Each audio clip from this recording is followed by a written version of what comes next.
Scott Morrison is again being accused of being the Prime Minister for Sydney, this time over revelations that New South Wales has received more than its fair share of Pfizer vaccines. I signed up to a national plan to vaccinate our nation, not a national plan to vaccinate Sydney. Now, some don't like to see this as a race, but a race it surely is. What I didn't know was that Premier Berejiklian's in a sprint while the rest of us are supposed to do some sort of egg and spoon thing.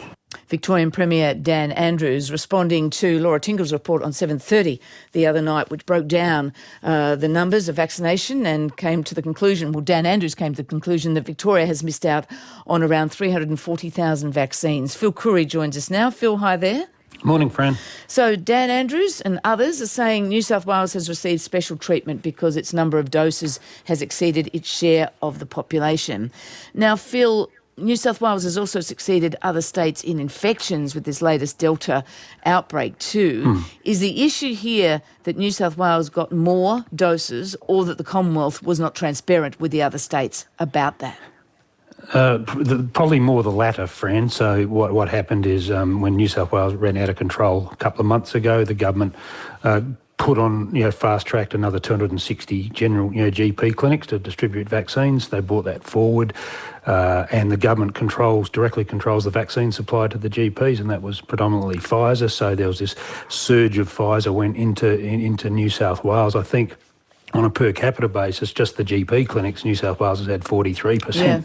Compared to Victoria about 21, where the population is about 26 and 32, respectively. So there's been this sort of, as someone in government said, it was like the python that swallowed the goat. They've just given us a big ball of vaccine to New South Wales because that's where it was needed, but they are assuring that that will be coming off soon, and then all the other states will get catch up, square ups as Dan Andrews is demanding, and everyone will have their per capita share at the end of all this. But well, not so soon, according to some stats I've seen, that the other states don't get their evening up amounts of vaccine until perhaps November, which is... Yeah, that's right, in coming months, that's right. So the pressure is on now for the states to try to get to those 80% levels. Yes, it is. And if you look at the overall statistics, I think Victoria's had 23.8% of Pfizer. They got 25.9% of the population.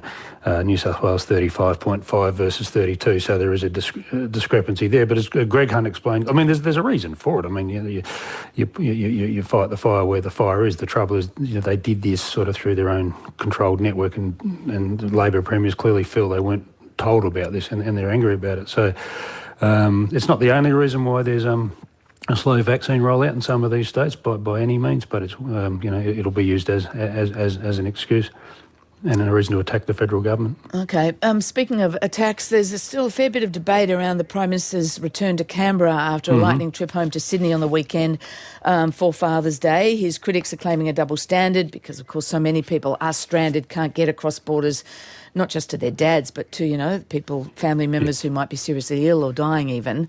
Bill Shorten said it was an appalling judgment by the Prime Minister. Anthony Albanese, though, who is the opposition leader, is not buying in. He says, I've got a lot of criticisms of Scott Morrison, but wanting to see his family is not one of them. Does this suggest that this isn't going to take on the same magnitude as the PM's holiday in Hawaii during the bushfires? Well, it depends. That'll be in the eye of the beholder, Fran, but, it shouldn't, because all Scott Morrison did, he did what every other New South Wales MP did when Parliament rose into the last week. He went home. And under the rules, you're allowed to go from the ACT to New South Wales. Both are in lockdown. So if you go from here to Sydney, if I drove up and had a picnic with you today, as long as I hadn't been to an exposure site, I'd just have to, abide by Sydney's lockdown rules.